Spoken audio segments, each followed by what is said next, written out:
Good to have you here. This is Omni View, episode 78, Balanced News Perspectives. Today is June 11th, 2026. We'll cover what happened, how different viewpoints frame it, so you can decide for yourself. U.S. airstrikes on Iran have entered a second day, raising the risk of broader regional conflict and higher global energy costs. The United States carried out additional airstrikes on Iranian targets after earlier exchanges of fire. Iran described the ceasefire as practically meaningless and responded with its own strikes on regional sites. Reports indicate 3 Indian seafarers died in a related tanker incident earlier in the week. The Guardian frames the escalation as a collapse of fragile diplomacy, stressing that both Washington and Tehran continue limited strikes while talks stall. U.S. officials emphasize the need to pressure Iran into a durable agreement, while Iranian statements highlight the lifting of sanctions as a core requirement. Both sides agree strikes have occurred on consecutive days. They differ on whether these actions represent defensive necessity or provocation that blocks any path to de-escalation. The question worth considering is what specific targets were hit and what is the confirmed damage. Shifting now to a court case in England, Shiraz Malik, 28, a Pakistani national, was sentenced to 14 years after a jury convicted him of 2 counts of rape. The attack occurred last summer in Sutton in Ashfield against a vulnerable 18-year-old victim. Malik's immigration status became public after the conviction. BBC reporting centers on the court outcome and jury verdict without broader commentary. The Mail Online highlights the perpetrator's asylum claim and questions how entry was granted. Both outlets agree on the conviction and sentence. They differ on whether the case primarily illustrates failures in the justice system or in border screening processes. The question worth considering is what details of the trial were presented to the jury. Next, a reversal from a prominent Labour figure. Greater Manchester Mayor Andy Burnham stated hours after a hustings event that he does not support national payouts to women affected by state pension age changes. The clarification followed an earlier indication of backing a £10 billion compensation package. The Mail Online presents the reversal as an abrupt policy shift that undercuts earlier commitments to 1950s-born women. Labour figures close to the leadership view the initial pledge as unrealistic given fiscal constraints.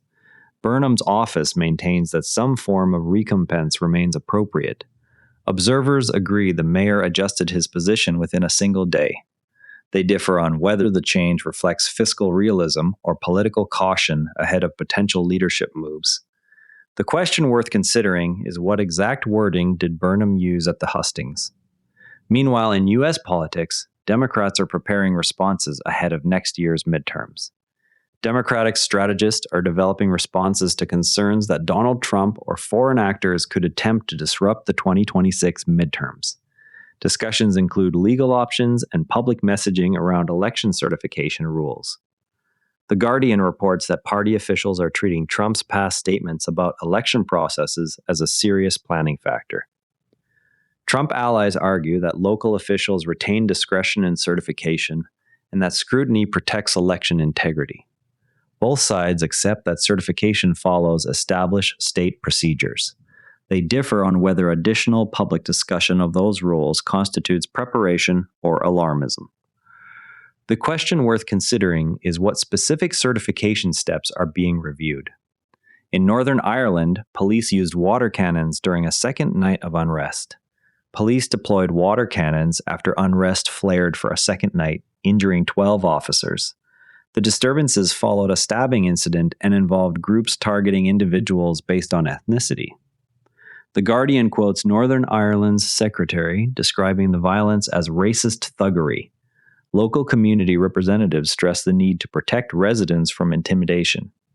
Police statements focus on maintaining order and preventing further injury. All accounts agree on the use of water cannons and officer injuries. They differ on whether the root cause lies in recent crime or longer-standing community tensions.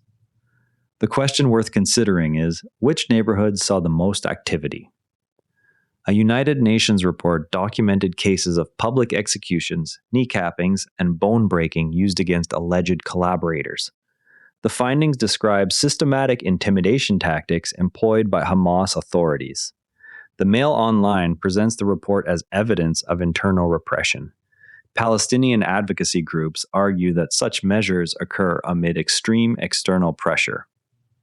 Both the report and critics accept that documented incidents took place.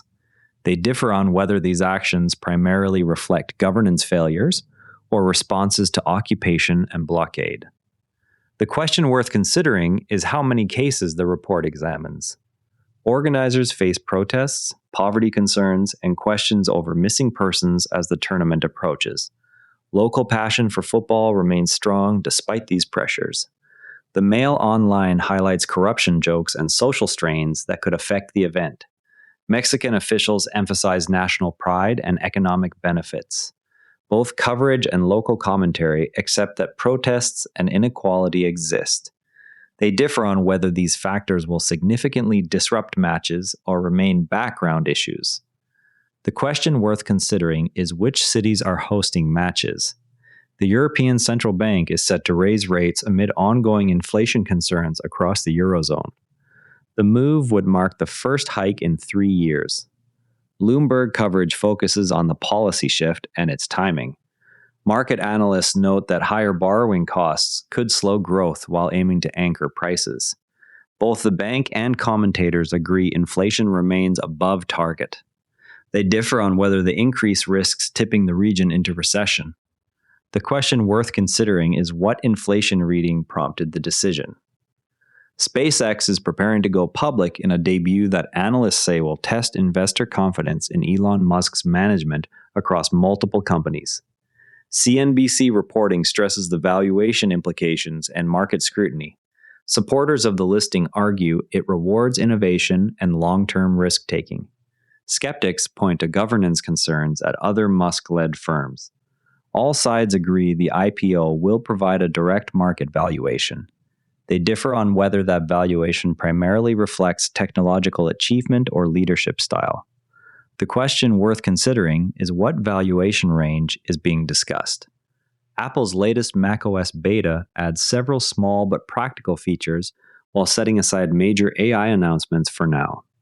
Ars Technica highlights the usefulness of the refinements for everyday users.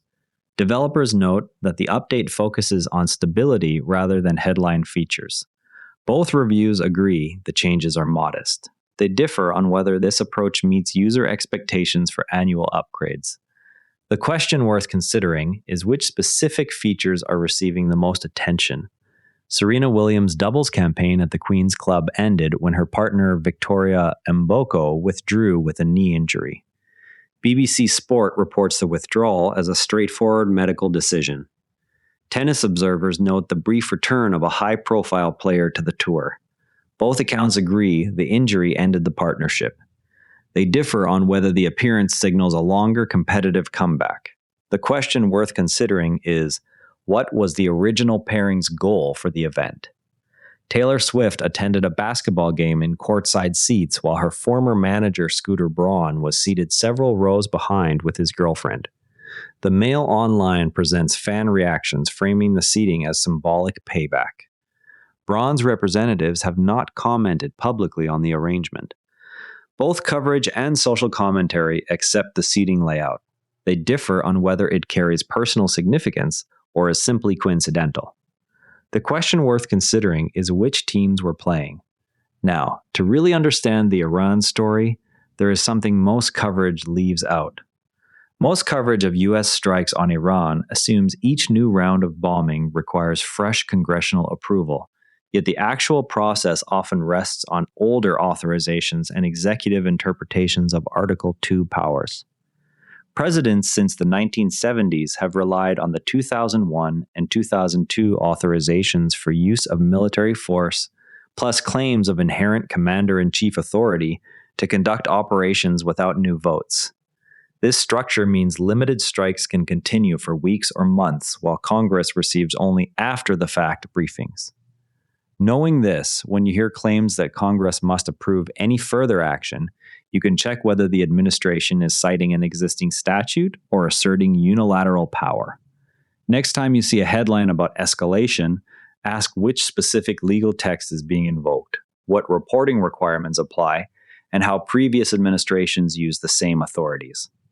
Tomorrow, watch for further updates on the European Central Bank's planned interest rate decision and its potential effects on Eurozone borrowing costs. That wraps up today's Omni View. Remember, the best informed people read more than one perspective.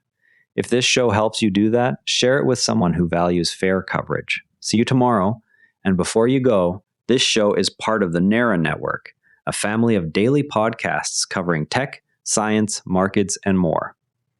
If you enjoyed today's episode, give Environmental Intelligence a listen, the Environment and Climate Policy Brief for Canada. You can explore the whole lineup at naranetwork.com.